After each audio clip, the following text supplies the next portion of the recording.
नमस्कार, स्वागत है आपका विंध्य भारत में। मैं आपके साथ अंशिता गुप्ता। शुरुआत करते हैं खास खबर के साथ। वेंकट भवन और मन्नान मस्जिद एक ही कारीगर ने बनाई थी, वह इन दिनों चर्चा में है। कुछ लोगों की नज़र इस मस्जिद पर। आज बात इसी की। रीवा की ऐतिहासिक धरोहर मन्नान मस्जिद पर कब्जे की साजिश। रीवा की सबसे पुरानी मस्जिदों में एक मन्नान मस्जिद का विवाद इन दिनों चर्चा में बना हुआ है। दरअसल मोहल्ले के ही कुछ लोगों ने वक्फ बोर्ड में मस्जिद को दर्ज करा दिया था। दर्ज कराने के बाद एक कमेटी बनाई गई और मस्जिद में कब्जा करने का प्रयास किया, जिसके चलते मन्नान मस्जिद जिनके नाम से बनी है, उनके नाती कोर्ट पहुंच गए, जहां से उन्हें राहत मिल गई। उनका कहना था कि यह प्रॉपर्टी मेरे पुरखों की है। जिस मस्जिद को विवादित किया जा रहा है वह मस्जिद मेरे बाबा के नाम से मेरे ही परिसर के अंदर बनी हुई है। उनकी इस बात को कोर्ट ने माना है और वक्फ बोर्ड की कार्यवाही पर फिलहाल रोक लगा दी है।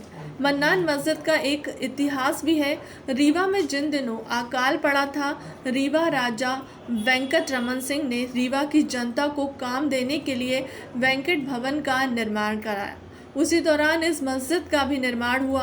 कारीगर दिन को वेंकट भवन बनाते थे, रात को मस्जिद। रीवा शहर में इन दिनों इसी बात की चर्चा निजी संपत्ति वक्फ बोर्ड में कैसे दर्ज हो गई। आइए आपको सुनाते हैं शेख मन्नान के नाती इस बारे में क्या कुछ कह रहे हैं। 20 साल पुरानी मस्जिद है और हमेशा अलग औलाद ही इस मस्जिद के मुतवल्ली होते चले आए। इसके पहले भी क्या कभी इसकी कमेटी गठित हुई? कभी भी नहीं गठित हुई इसकी कमेटी। ये चूक कैसे हो गई भोपाल में अचानक? अब ये कमिश्नर सर्वे के हिसाब से इन्होंने मस्जिद को चढ़ाया, हमको कोई सूचना नहीं दी गई और उसके आधार पर इन्होंने सन 89 में इन्होंने अपने गजट में चढ़ा लिया वक्फ बोर्ड भोपाल में। और उसके बाद इन्होंने 40 साल के बाद अब ये रजिस्ट्रेशन करके वहाँ से भेज दिया गया कमेटी बना के। चढ़ा लिया या साजिश बस चढ़वाया? साजिश बस चढ़वाया गया इसको। इसमें कौन लोग शामिल हो सकते हैं?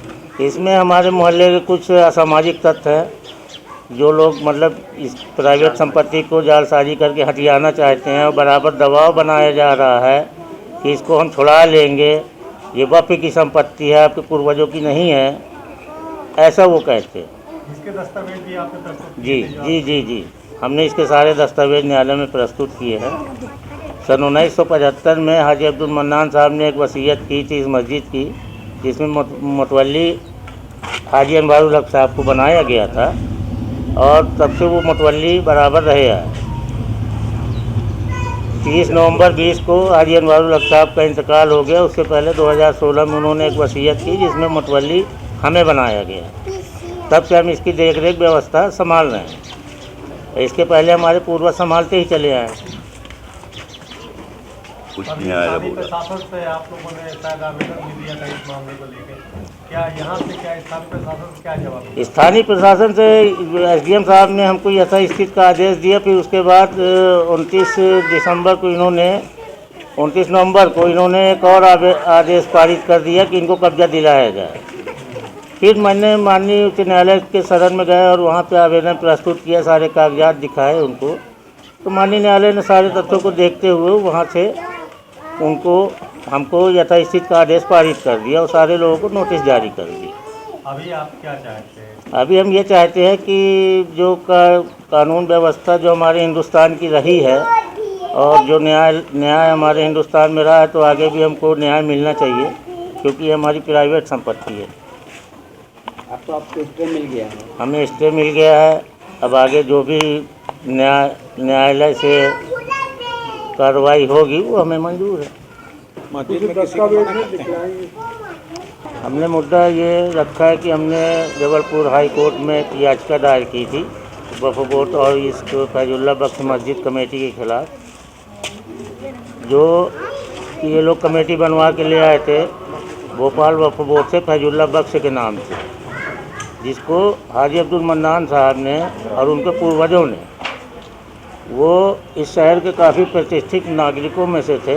उन्होंने 3 मस्जिदें तामीर करवाई थी, एक मनगवा बस्ती में, एक गुड़ मौजे में और दूसरा अपने घर में ही तामीर करवाई, जिसको गलतफहमी से कुछ लोगों ने वक्फ बोर्ड में रजिस्ट्रेशन के नाम को लेकर इस मस्जिद में ज़बरदस्ती कब्जा करने की कोशिश की है और हमारी प्राइवेट संपत्ति को वक्फ बता के इसमें कब्जा करने की कोशिश की, जिसको हमने माननीय न्यायालय में अपना आवेदन प्रस्तुत किया। उन्होंने हमारे तथ्यों को समझा, देखा, जाना, उसके बाद यथास्थिति का आदेश दे दिए और सारे लोगों को नोटिस जारी कर दी है कि आप अपना आके पक्ष रखें और बताएं।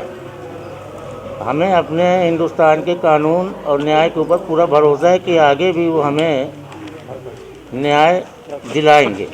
फिलहाल आज की खबरों में इतना ही। देश दुनिया की तमाम खबरों के लिए बने रहे विंध्य भारत के साथ। नमस्कार।